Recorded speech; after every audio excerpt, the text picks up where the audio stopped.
Benar banget nih Kak Mili, tadi menarik banget ya. Mungkin untuk kedua nanti ada juga satu lagi pembicara cantik kita ya. Mungkin saya undang dulu Mbak Sofi, mungkin boleh bergabung Mbak Sofi. Nah, Mbak Sofi nih lebih cerah lagi nih Mbak Sofi. Sepertinya udah langsung siap ya Kak Mili. Dia mau sharing-sharing nih terkait pengalamannya. Nah, Mbak Sofi ini merupakan analis di Cognoscenti Consulting Group, Bapak dan Ibu. Nah, di mana beliau ini sudah banyak bantu juga pendampingan organisasi, baik itu di kementerian, lembaga, pemerintah daerah, BUMN, dan swasta dalam pengembangan peta proses bisnis. Nah, mungkin untuk menyambung gitu ya materi dari Mbak Nisa tadi, saya persilahkan waktu dan tempat kepada Mbak Sofi. Oke, silahkan Mbak Sofi. Oke, terima kasih Mbak Ita dan Yuli atas introduction-nya. Izin saya screen ya. Oke, di sini saya lanjut materi dari Mbak Nisa, masih terkait evaluasi organisasi.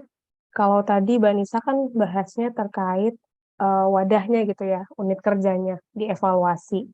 Responsibility-nya apakah terlalu banyak atau terlalu sedikit. Nah, kalau saya lanjutannya, kita lihat person di dalam wadah itu gitu.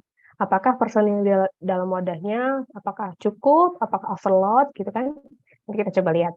Nah, mungkin sebelum sampai ke tadi beban kerja, saya mau introduction dulu terkait organisasi, sama seperti tadi Mbak Nisa. Jadi, sebetulnya organisasi itu punya siklus hidup Bapak Ibu. Jadi, sama kayak organisme ya, tapi di sini serupa tapi tak sama. Organisasi itu punya 4 tahap hidup ya. Pertama ada kelahiran, kemudian pertumbuhan, penurunan, dan juga kematian. Tapi dalam hal ini organisasi bukan berarti mati terus hilang gitu kayak manusia kan mati kemudian dikubur terus sudah tidak ada lagi fisik dan lain sebagainya. Tapi dalam hal ini organisasi ketika mati itu dia akan berubah bentuk gitu, akan kelahiran kembali jadinya kayak berubah bentuk apakah itu mungkin apa namanya tadinya sebelumnya organisasi yang lingkupnya kecil bisa jadi lebih besar ataupun sebaliknya dan seterusnya. Jadi memang dinamis ya Bapak Ibu organisasi ini tadi seperti organisme. Nah, kedua, ada beberapa tahap dalam pengembangan organisasi. Kalau tadi di awal di Mbak Nisa dibahas bahwa ada alasan atau latar belakang dilakukan evaluasi organisasi. Bisa karena ada tumpang tindih pekerjaan, ada kebijakan, dan lain sebagainya. Nah, latar belakang suatu organisasi ingin melakukan evaluasi organisasi juga macam-macam. Ada mungkin kalau di bagian KLPD atau instansi pemerintah mungkin jarang ya, maksudnya ketika mau berubah atas dasar dari bottom up gitu. Ada juga mungkin yang prosesnya top down.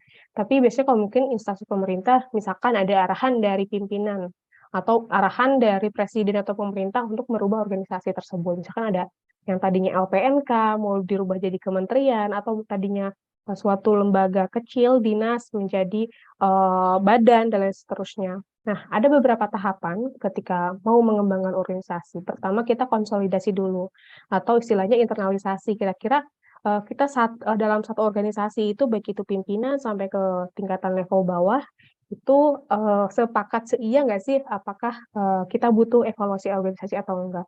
Merasa ada permasalahan yang sama nggak sih di organisasi itu maupun permasalahan terkait operasional contohnya ya ataupun masalah terkait kinerja gitu kan performance dan seterusnya. Jadi pertama kita harus konsolidasi dulu, harus solid. Jadi harus solid dulu. Oh kita sepemahaman bahwa di organisasi ada masalah dan kiranya sepertinya organisasi ini perlu berubah nih. Kalau kita tidak berubah nanti jadi mati gitu organisasinya.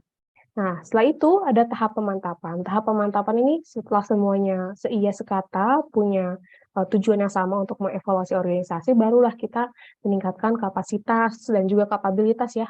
Kapasitas itu dari segi organisasinya punya SDM yang profesional sesuai dengan bidangnya, terus kapasitas mungkin isinya gitu. Kita mau ekspansi, tapi isinya kalau sedikit ya gimana mau ekspansi gitu. Dan yang terakhir itu pengembangan organisasi berkelanjutan. Ini harus bisa sustain. Gimana caranya supaya bisa eksistensi kita tetap bisa bertahan. Mungkin harus ada pengakuan atau kebijakan yang mengatur, yang ada mengakui gitu. Harus ada pengakuan dari di mata hukum dan seterusnya. Jadi memang proses pengembangan organisasi atau apa namanya evaluasi organisasi ini nggak cuma dari proses tadi ada tahap-tahapan, tapi juga ada proses istilahnya politisnya gitu, kepentingan politisnya untuk melaksanakan evaluasi organisasi. Nah, kemudian hasil evaluasi organisasi bisa macam-macam nih Bapak Ibu. Bisa perubahan struktur, tadi mungkin ini sudah dicontohkan ya oleh Mbak Nisa, ada mungkin perubahan struktur yang tadinya strukturnya 2 menjadi 3, divisinya tadi ada divisi mungkin pemasaran dan juga produk, nanti dipisah dan seterusnya, ada bisa pengurangan atau penambahan struktur, atau bisa juga ekspansi bisnis. Mungkin Bapak Ibu yang dari swasta cukup relate ya kalau misalkan ada ekspansi bisnis, atau misalkan mau ada tutup cabang gitu ya, perlu kita perlu ngecek juga, oh ini ada beban kerja atau karyawan beban kerjanya overload atau kurang fit dan seterusnya. Nah itu hasil evaluasi organisasi. Nah sekarang apa hubungannya dengan beban kerja? Kalau dilihat dari ini, saya tampilkan merupakan sistemik dari suatu pengelolaan human resource atau SDM ya, pengelolaan SDM.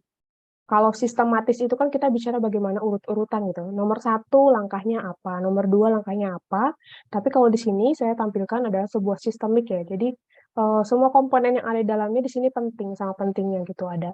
Dalam pengelolaan HR atau SDM, di sini ada evaluasi organisasi, kemudian ada pola karir, ada penilaian kinerja, kemudian ada manpower, semuanya sama-sama penting. Dan ini ada hubungan keterkaitan antar satu komponen dengan komponen yang lain. Nah, sekarang kita lihat posisi evaluasi organisasi ada di mana.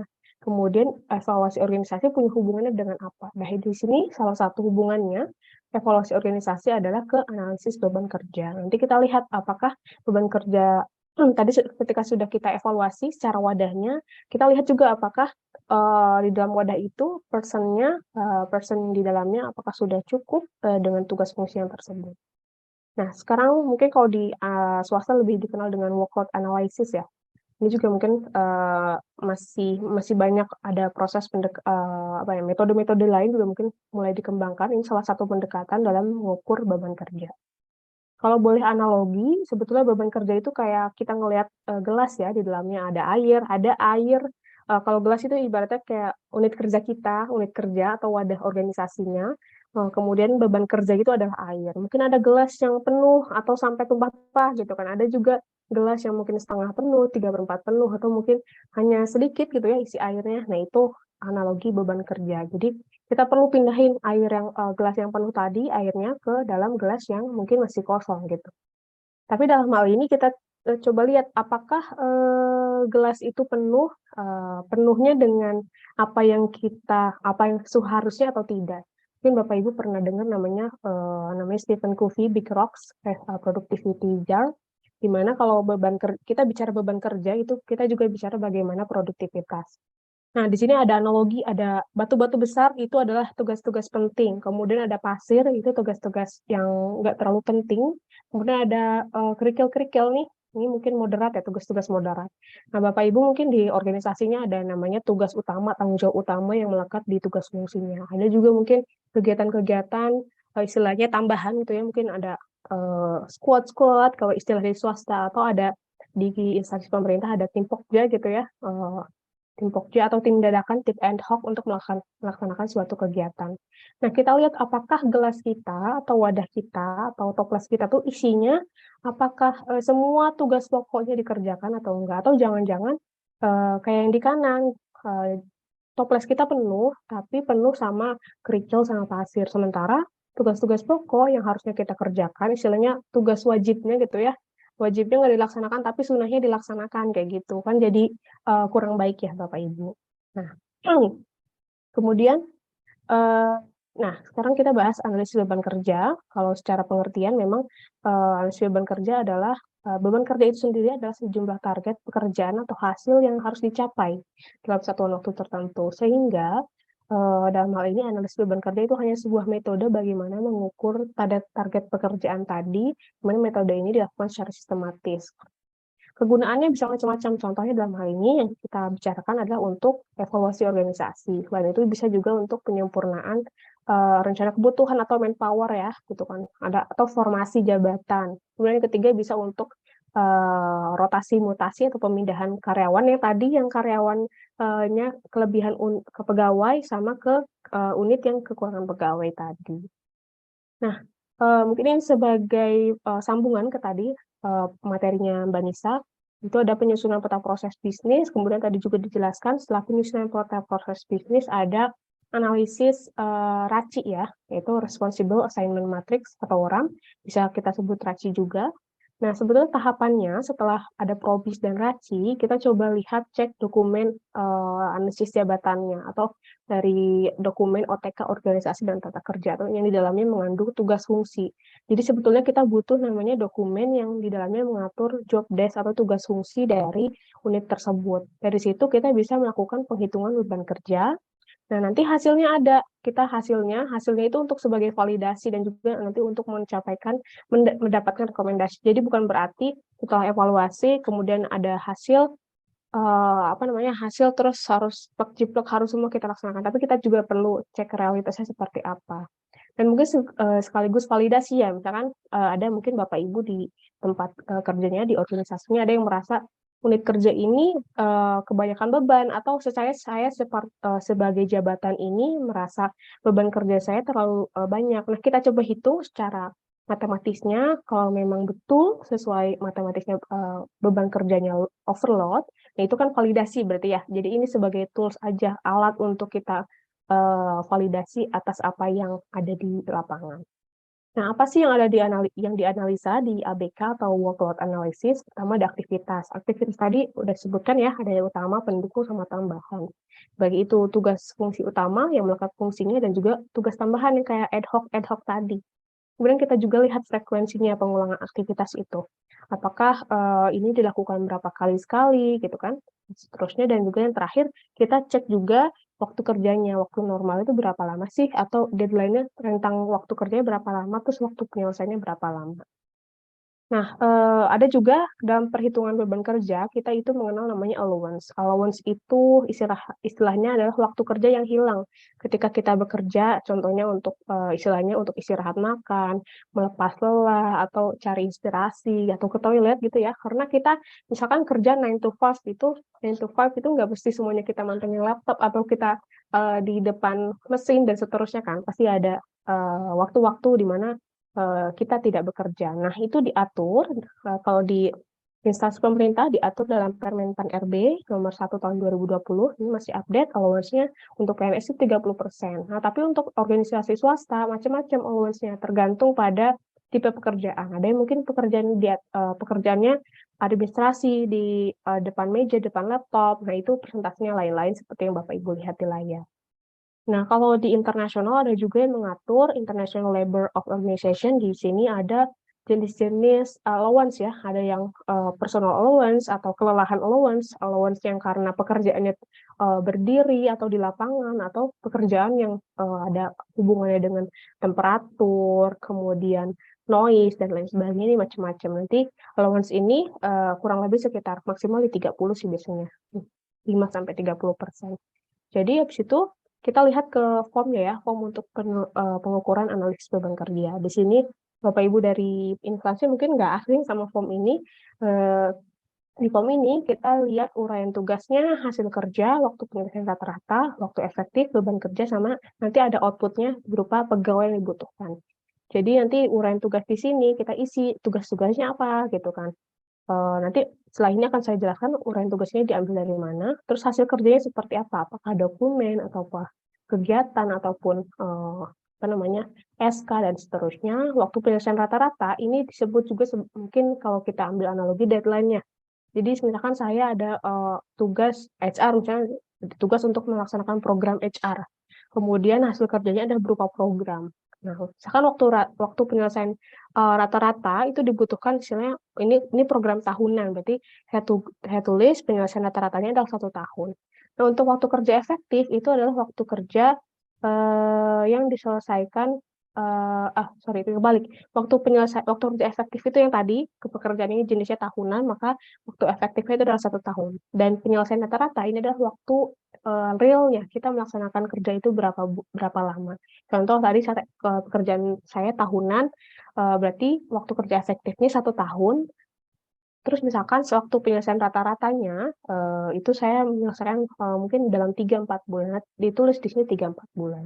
Nanti dalam 1 tahun itu ada berapa program sih yang saya jalankan, nanti entah 1, 2, 3, dan seterusnya ditulis di sini. Nanti dikeluarlah angkanya berapa beban kerja yang dibutuhkan. Nah, ini mungkin contoh ya pendekatan menghitung ABK dengan OTK. Pertama, kita mungkin Bapak Ibu yang instansi pemerintah punya namanya dokumen organisasi dan tata kerja, atau mungkin dari swasta punya dokumen yang isinya tugas fungsi atau wewenang ya. Nah, kan di sini ada Direktorat Pendidikan. Nah, di Direktorat Pendidikan punya tugasnya titik bla bla bla. Kemudian punya fungsinya ABCD sampai F. Nah, si tugas fungsi ini dituangkanlah ke dalam uraian tugas fungsi yang ada di kolom form ABK. Nanti ditulis tugas fungsinya apa. Misalkan itu ternyata satu tugas ini, misalkan penyiapan, penyusunan, pelaksanaan itu punya aspek output yang berbeda, dituliskan output-outputnya yang berbeda tadi. Jadi bisa jadi satu fungsi itu akan menghasilkan beberapa output. Nah, kemudian kita bicara output di sini, kalau misalkan pendekatannya dari proses bisnis tadi, kan tadi ada namanya peta lintas fungsi ya. Di peta lintas fungsi kita bicara mana yang punya R, mana punya A, punya C, sama punya I. Nah, kalau di ABK kita lihat mana proses bisnis yang punya R. Contoh di sini kan Direktorat Pendidikan. Contoh di sini Direktorat Pendidikan punya R-nya itu untuk peta lintas fungsi terkait pengelolaan standarisasi penyelenggaraan pendidikan, kurikulum, metodologi pendidikan, pelatihan tenaga pendidik, fasilitas, dan seterusnya. Nah, ini kita lihat di CFM itu atau di peta lintas fungsi itu output pekerjaannya apa sih di dalam CFM ini gitu kan. Apakah mungkin sini standarisasi pendidikan outputnya, dokumen standar pendidikan, dan seterusnya. Nanti kita masukkan tadi periode aktivitas, dalam hal ini berarti apakah ini pekerjaan tahunan, semesteran, bulanan, atau harian, atau mingguan. Nanti muncul di sini waktu kerja efektifnya itu dalam menit, berapa, misalkan 1 tahun, yaitu sekian menit nih di sini di rumusnya. Kemudian waktu efektif itu waktu real yang kita laksanakan untuk menyelesaikan tugas tersebut. Kemudian dituliskan juga dalam 1 tahun, misalkan dalam rentang waktu periode efektif ini berapa sih beban kerja yang keluar, atau berapa standar pendidikan yang keluar, atau berapa kurikulum yang keluar, atau berapa program pendidikan yang dihasilkan gitu. Nanti dimasukkan bentuk angka, nanti didapat di sini pegawai yang dibutuhkan berapa. Nah, kemudian ini contoh dummy. Setelah tadi dihitung ya, dari tugas fungsinya apa, masing-masing tugas fungsi itu menghasilkan output apa saja, kemudian ditulis kira-kira setiap output itu penyelesaian pekerjaannya itu berapa lama, dan juga beban kerjanya berapa. Kemudian kita punya hasil di dalamnya, jumlah beban kerja yang dibutuhkan adalah 6 sekian. Nah, kalau dalam beban kerja, kalau di belakang desimalnya 0,5, di atas 0,5 kita pembulatan ke atas, kalau di bawah 0,5 kita pembulatan ke bawah. Di sini dihasilkan 6,6, berarti pembulatannya ada 7. Berarti dalam hal ini si Direktorat Pendidikan butuh 7 orang untuk melaksanakan tugas fungsi sebagaimana yang tertulis dalam OTK tadi. Nah, kemudian kita lakukan itu semua ke dalam semua direktorat atau divisi gitu ya yang ada di organisasi. Kemudian kita cek existing-nya. Kita cek jumlah pegawai usulan yang dari ABK ini berapa hasil ABK-nya. Kemudian di kanan biasanya setelah kita nyusun ABK, yang nyusun ABK kan tentu pelaku ya yang melaksanakan fungsi tersebut. Nanti kita sebagai konsultan coba adjust apakah ini masih make sense atau enggak. Makanya nanti di sini muncul jumlah pegawai revisi. Jadi hasil ABK tuh nggak serta-merta diisi sama orang, sama Bapak Ibu, terus kita langsung validasi, oh iya begitu. Kita perlu juga cross check apakah memang segitu ataupun mungkin ada yang belum ter-input dan lain sebagainya. Makanya ada jumlah pegawai revisi. Jadi nggak serta-merta langsung jadi. Setelah itu kita juga lihat pegawai existing-nya berapa. Setelah itu kita bisa tahu, oh berarti di divisi ini, departemen ini ada gap sekian. Nah, setelah itu kalau ada gap sekian, kita coba analisis apakah gap ini betul-betul dibutuhkan. Maksudnya jumlah sekian itu apakah betul-betul dibutuhkan, atau kita perlu rekrut orang, atau nanti tugasnya nanti kita pindahkan ke unit lain. Contohnya ya, tadi sama seperti pendekatan di RACI, kalau ada R yang kelebihan itu akan diapakan. Apakah mungkin mau penambahan orang baru atau mau dipindahkan ke divisi yang lain, tapi dengan analisis tertentu.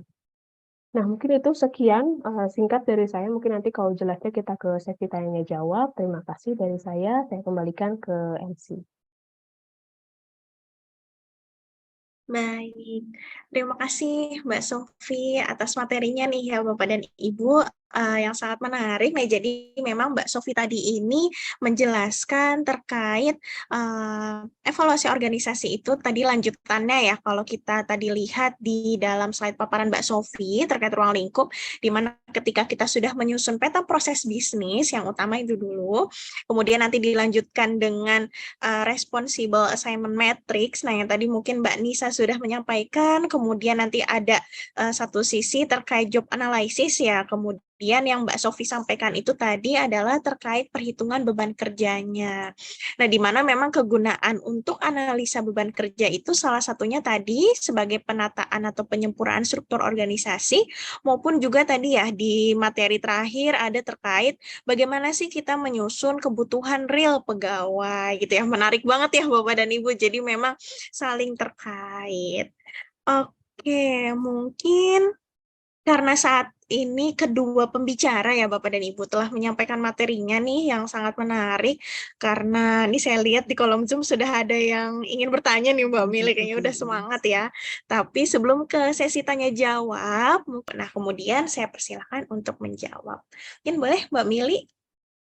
Oke, untuk Oke, mendapatkan aku buku yang tadi masuk. ya. Ya, aku masuk pertanyaan pertama ya. Untuk Bapak Boleh. dan Ibu bersiap ya. Untuk pertanyaan pertama, metodologi apa nih yang digunakan untuk melakukan evaluasi organisasi? Tadi waktu selesai paparannya Mbak Anissa, saya tadi sempat kasih summary dikit gitu. Clue. Clue. Ada yang bisa jawab? Kalau bisa jawab nanti raise hand ya Bapak dan Ibu. Ayo Bapak dan Ibu. Siapa yang berminat buku boleh menjawab. Pertanyaannya adalah tadi metodologi apa yang digunakan untuk melakukan evaluasi organisasi. Oke, silakan Pak Ada Ilham. nih, Pak Ilham Mirza. Oke, silakan Baik. Pak. Baik Bu. Oke. Oke. Ini lagi di rumah, mohon maaf izin. Jadi Gak apa-apa, Pak. apa teknik metodologi apa ya tadi ya? Iya, benar. Saya pikir analisis beban kerja, Bu. Oke. Beban kerja. Jawabannya, Mbak Mili? Beban kerja. Benar, salah satunya ya. Salah satunya menggunakan ABK, analisis beban kerja. Oke, selamat Pak Ilham. Baik Bu, dari Aceh Bu. Semangat terus. Oke, Oh, semangat siap. terus. Terima kasih banyak Pak. Orang jauh nih, semangat nih Mbak Mili nih. Oke, mungkin satu lagi nih orang beruntung Boleh. yang menemani Pak Ilham. Mungkin pertanyaannya, sebutkan gitu ya. Tadi mungkin Mbak Sofi sudah berulang kali menyebutkan, kalau ada yang teliti nih ya, ada 3 hal yang dianalisa dalam analisa beban kerja Bapak dan Ibu. Mungkin boleh disebutkan, ada 3 hal, apa, dan apa. Oke. Ada yang bisa menjawab Bapak dan Ibu? Silahkan raise hand. 3 hal yang dianalisa dalam analisa beban kerja. Oke, Pak Widi. Wah, mantep nih Pak Widi nih. Sorry, semangat. Halo Pak Widi, dari mana Pak? Halo. Halo Pak Sudah Widi. bisa open mic? Suaranya Ya, Pak belum Widi. terdengar ya? Belum terdengar ya Mbak Mili ya? Belum. Halo Pak Widi. Deg-degan ya Pak Didik udah nunggu nih. Oke Pak Widi, mungkin boleh di-chat Pak kalau sepertinya suaranya belum masuk nih.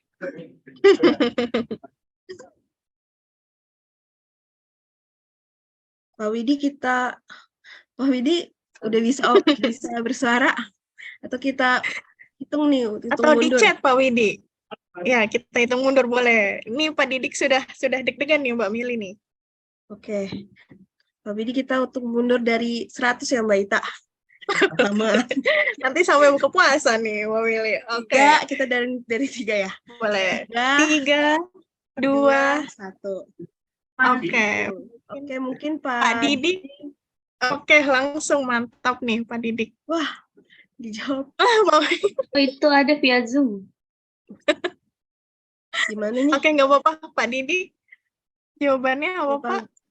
Wah, ini special case nih. Gimana Pak Pak Didi Didi mungkin boleh dari open mic Krakatau dulu. Semen Indonesia? Masih di mute, Pak, izin. Jadi yang dianalisa dalam melakukan pengukuran beban kerja, yang pertama itu aktivitas.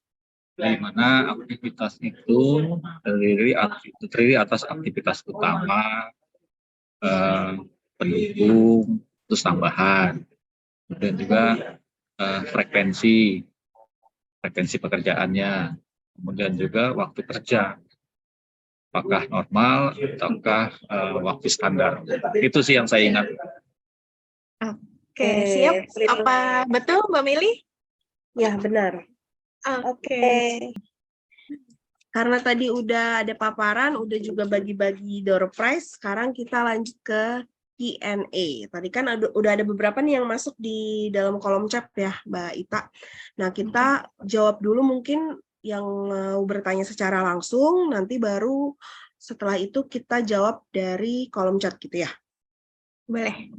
Oke, jadi untuk mekanismenya, tata caranya nanti Bapak Ibu yang ingin bertanya boleh raise hand, seperti tadi tanya jawab door prize, raise hand. Nanti kita akan melihat raise hand siapa dulu, baru nanti kita Bapak dan Ibu diperkenankan untuk open mic untuk menanyakan pertanyaan kepada siapa, pemateri siapa. Nah, Bapak dan Ibu yang mengajukan pertanyaan diharapkan dengan singkat, padat, jelas, dan cukup satu pertanyaan, biar yang lainnya juga bisa bertanya gitu ya. Oke. Kami kasih waktu untuk bertanya. Oke, mungkin boleh bagi Bapak dan Ibu yang ingin bertanya, boleh langsung raise hand. Nah, ini saya undang nih Mbak Nisa, Mbak Sofi langsung. Oh, Pak Didik yang tadi, Mbak Mili. Oke, Pak Didik dari PT Krakatau Semen Indonesia, waktu dan tempat dipersilakan. Baik, terima kasih Mbak semua. Jadi tadi saya terus aja ngikutnya agak telat ya, telat 15 menit. Jadi ada pertanyaan terkait dengan RACI. RACI itu kan menggambarkan peran dan tanggung jawab. Nah, pertanyaannya, kalau peran itu di dalamnya berperan sebagai responsibility, kemudian accountability, dan seterusnya, apakah dalam satu unit itu bisa berperan sebagai responsibility dan accountability? Bisa nggak seperti itu terjadi dua peran? Itu aja pertanyaan saya. Terima kasih. Oke, pertanyaannya ditujukan ke siapa nih, Pak Didik? Tadi itu Mbak siapa yang menjelaskan Raki, lupa saya. Yang tadi menjelaskan Mbak Nisa ya. Oke, makasih Mbak Nisa. Oke, Mbak Anissa boleh langsung jawab. Oke, iya terima kasih Pak Didik untuk pertanyaannya. Jadi boleh ya Pak ya. Jadi karena terkadang ada aktivitas yang pengambilan keputusannya ada di divisi itu sendiri. Dalam hal ini adalah pimpinan di divisi itu sendiri. Jadi tidak apa jika memang di satu unit tersebut ada yang berperan sebagai R dan juga A. Namun mungkin saat penggambaran peta lintas fungsinya kita eksplisitkan gitu ya. Di atasnya misal pimpinan unit kerja tersebut seperti itu Pak. Jadi tidak apa karena terkadang ada aktivitas yang atau kegiatan yang pengambilan keputusannya di divisi itu sendiri tidak selalu di pimpinan atas. Baik. Terima kasih. Sama. Oke, terima kasih Pak Didik. Ada pertanyaan lain, Bapak dan Ibu? Boleh raise hand. Pak Didik ini ternyata tadi pertanyaan di chat Zoom sama ya Mbak Mili ya? Iya. Oke, tadi langsung sekalian. Silakan Bapak dan Ibu mungkin yang ingin langsung berinteraksi dengan kedua narasumber kami, dipersilahkan untuk open mic, raise hand.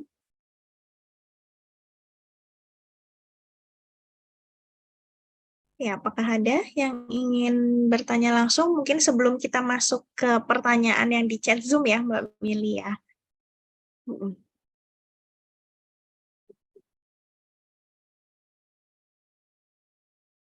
Oke, silakan Bapak dan Ibu.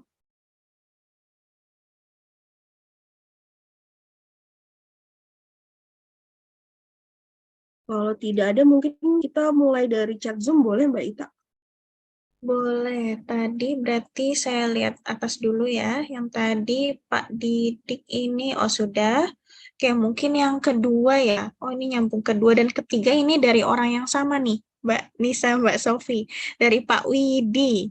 Nah, Pak Widi ini yang pertanyaan yang pertama, di dalam penyusunan RACI, mungkin, ya, apakah diperbolehkan dalam satu alur kegiatan ini melibatkan beberapa fungsi atau ada 2 atau lebih responsibel?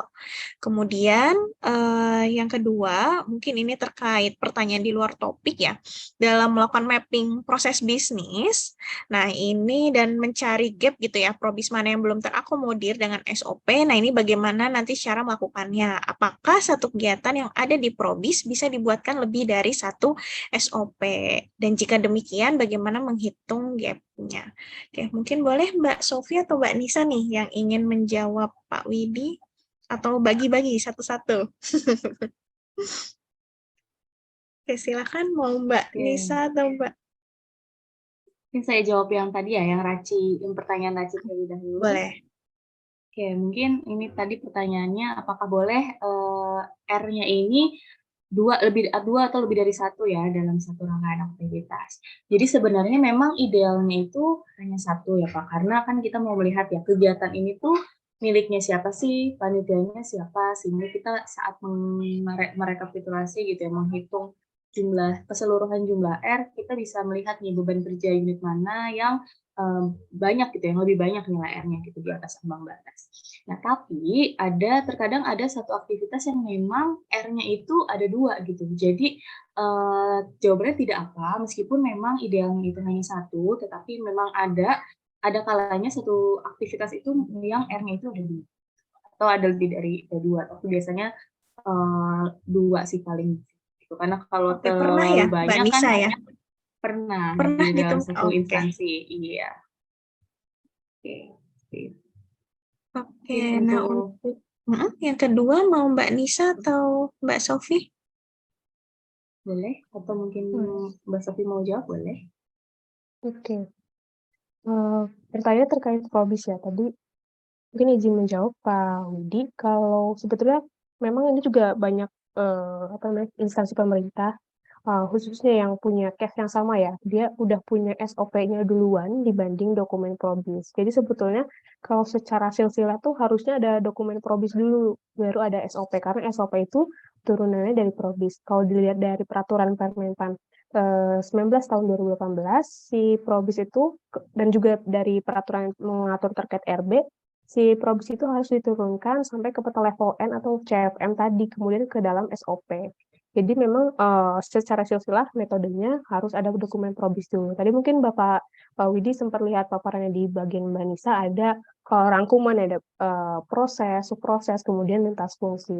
Nah, terkait berapa kuantisasi jumlahnya, setelah nyusun tadi probis, ada peta proses sampai peta lintas fungsi. Yang saya buat ada judul namanya peta lintas fungsi, menggambarkan alur aktivitas tentang pengelolaan analisis beban kerja misalkan ya. Nah, dalam CFM pengelolaan analisis beban kerja itu kan kita hanya bicara bagaimana siapa melakukan apa gitu kan, dan bagaimana. Kita nggak bicara bagaimana mutu bakunya dan syarat ketentuannya. Ketika di SOP baru kita bicara syarat mutu baku. Dan ketika CFM pengelolaan analisis beban kerja mau diturunkan ke dalam SOP, bisa jadi lebih dari satu SOP. Mungkin ada SOP terkait pengumpulan bahan ABK, terus kemudian pelaksanaan analisis beban kerja. Ada juga SOP penyusunan laporan barangkali ya. Jadi dalam satu CFM itu bisa turun menjadi lebih dari satu SOP. Jadi gitu mungkin barangkali jawabannya untuk Pak Widi. Oke. Wah, Terima kasih, Mbak. oke, ada Mbak Adelia nih yang menyambung Mbak Sofi. Mbak Adelia dari Cianjur. Oke, izin bertanya, kesulitan apa yang sering ditemui pada saat melakukan penyusunan analisa beban kerja? Nah, ini mungkin boleh dari Mbak Nisa atau Mbak Sofi, masing-masing ya, mungkin biar adil. Kesulitan apa sih ketika melakukan pendampingan penyusunan analisa beban kerja gitu. Mungkin boleh sharing-sharing ke kita. Oke, mungkin boleh Mbak Sofi? Oke. Kesulitan ketika menyusun beban kerja, mungkin pertama ketika kita mau input tugas fungsi ya, kadang dokumen yang kita punya, yang isinya job desk, tugas fungsi itu nggak update gitu. Sedangkan apa yang ada di tugas fungsi itu biasanya beda sama yang, bukan berarti beda apa ya, kita melakukan A, terus di tugas fungsi melakukan B, tapi dalam arti di sini tidak lengkap gitu. Kita melakukan tugas tapi itu sudah ada di bagian fungsi kita, tapi kegiatannya nggak ada, atau sebaliknya kita melakukan tugas di fungsinya belum ada gitu, atau di fungsinya ada tapi kita belum tuh melaksanakan tugas itu. Nah itu yang perlu tantangan pertama ya, terkait dokumen tugas fungsi tadi. Kemudian yang kedua, ketika kita coba menghitung beban kerjanya atau mengisi formnya gitu kan. Apalagi ketika menghitung waktu ya, kadang satu orang tuh pandangan terhadap suatu waktu, kemudian hasil output kerja itu kadang berbeda gitu. Kadang ada mazhab yang menghitungnya, oh ini kita menghitung berdasarkan menit atau berdasarkan hari kerja dan seterusnya. Jadi makanya perlu ada penyesuaian kayak gitu. Kadang juga misalkan ketika kita minta unit kerja untuk mengisi, dia mengisi hanya sebatas oh iya yang penting isi gitu. Makanya dari situ kita perlu cross check juga. Mungkin itu sih kesusahan atau kesulitan ketika kita menyusun analisis beban kerja, karena kita kan harus bicara sangat real ya, supaya bisa menghasilkan angka yang juga bisa menggambarkan realnya seperti apa. Oke, mungkin dari Mbak Nisa ingin menambahkan sebelum kita tutup nih, mungkin kesulitannya apa nih Mbak Nisa, kalau Mbak Nisa? Oke, mungkin kalau saya dari segi saat menganalisis RACI ya, mungkin lebih ke challenging-nya aja. Jadi saat menganalisis RACI ini, setelah kita dianalisis secara statistik, oh ternyata kok banyak ya yang nilai R-nya ini di atas ambang gitu. Sehingga challenging-nya adalah kita analisis lagi rangkaian aktivitas atau CFM-nya, apakah benar-benar si unit kerja ini memang punya R paling banyak atau enggak gitu. Jadi kita benar-benar menganalisa lebih dalam gitu ya terkait rangkaian kegiatannya, apakah memang benar-benar si unit ini punya R sebanyak ini gitu. Jadi itu sih lebih ke challenging-nya aja di sini. Oke, baik. Semoga bisa menjawab ya untuk Pak Didi, Pak Widi, dan Mbak Adelia Cianjur. tadi. Ya. Oke, mungkin itu ya Bapak dan Ibu, sesi tanya jawab mungkin saya cukupkan ya karena mengingat waktu. Ya, terima kasih nih kepada Mbak Anissa, Mbak Sofi yang telah hadir bersama kami. Oke, mungkin kita give applause dulu. Nah, kemudian saya lanjutkan ya ke sesi selanjutnya. Oke, tadi paparan udah, tanya jawab udah, berarti sekarang kita udah masuk ke pengunjung acara ya. Nah, sebelum kita tutup kegiatan hari ini, mohon kesediaannya Bapak dan Ibu untuk mengisi form evaluasi. Form evaluasi yang tertera di layar Bapak Ibu, di Zoom meetingnya Bapak dan Ibu, mohon diisi, kita kasih waktu 1 menit ya Bapak dan Ibu. Boleh diisi ya Bapak dan Ibu. Oke, Bapak dan Ibu yang belum mengisi CSI atau form evaluasi ini, nanti kita share di dalam grup. Nanti Bapak dan Ibu yang belum mengisi bisa isi melalui form Google yang kita share di dalam WA grupnya gitu ya, Mbak Ita. Ya. Oke, sebelum kita tutup, mungkin kita foto bersama dulu ya Bapak dan Ibu. Jadi Bapak dan Ibu boleh open kamera. Kita foto bersama dulu, diabadikan kegiatan hari ini. Nanti kita juga akan share foto ini di sosial medianya CCG. Oke, silakan Bapak dan Ibu untuk membuka kameranya, ditunjukkan wajah ganteng dan cantiknya. Kita akan melakukan sesi foto bersama. Ya, mungkin nanti Mbak Mili boleh menghitung ya, karena kita nggak tahu ada di layar keberapa, mungkin diusahakan untuk selalu tersenyum. Oke, mungkin boleh Mbak Mili. Oke, kita mulai ya Bapak dan Ibu, senyum terbaiknya. 1, 2, 3. Oke, tunggu sebentar. Oke, tetap tersenyum ya Bapak dan Ibu. Nggak apa-apa, gigi kering Kita sedikit. foto lagi. Kita foto sekali lagi. 1, 2, 3. Oke, baik. Terima kasih Bapak dan Ibu. Mbak Ita. Oke, terima kasih tadi ya Bapak dan Ibu yang telah menyempatkan hadir gitu ya hingga penghujung acara ini, dan kami ucapkan kembali terima kasih kepada dua pemateri kami yang sangat luar biasa yang telah menyampaikan materi hari ini. Mungkin kita beri applause lagi ya sekali lagi kepada dua pembicara kita. Oke, applause online juga boleh Bapak dan Ibu. Oke, Bapak dan Ibu, demikianlah Cognoscenti Webinar dengan tema tindak lanjut peta proses bisnis evaluasi organisasi. Nah, mungkin karena tadi di awal sudah Mbak Mili membuka dengan pantun. Nah, ini saya jadi tergugah ya, ingin berpantun juga nih Buat Mbak pantun Mili. juga nih. Oh, boleh. Ini saingan nih Mbak Mili nih. Oke, mungkin boleh dibantu ya Mbak Mili dan Bapak dan Ibu. Open mic belum, Mbak? Oke, mungkin boleh di open mic gitu ya, bantu saya. Oke, mungkin ini. Ada sapi gemuk kebanyakan lemak. Cakep. Oke, untuk lauk lebaran tambahan ketupat. Cakep. Terima kasih rekan sudah menyimak. Semoga webinar kali ini membawa manfaat. Oke, kami sebagai MC dan moderator pamit undur diri. Mohon maaf jika terdapat kesalahan kata dan kekurangan dalam pelaksanaan webinar kali ini. Semoga kegiatan ini bermanfaat bagi Bapak dan Ibu semua. Sampai jumpa di kegiatan Cognoscenti Webinar selanjutnya. Stay safe and keep healthy. Wassalamualaikum Wassalamualaikum warahmatullahi wabarakatuh. wabarakatuh.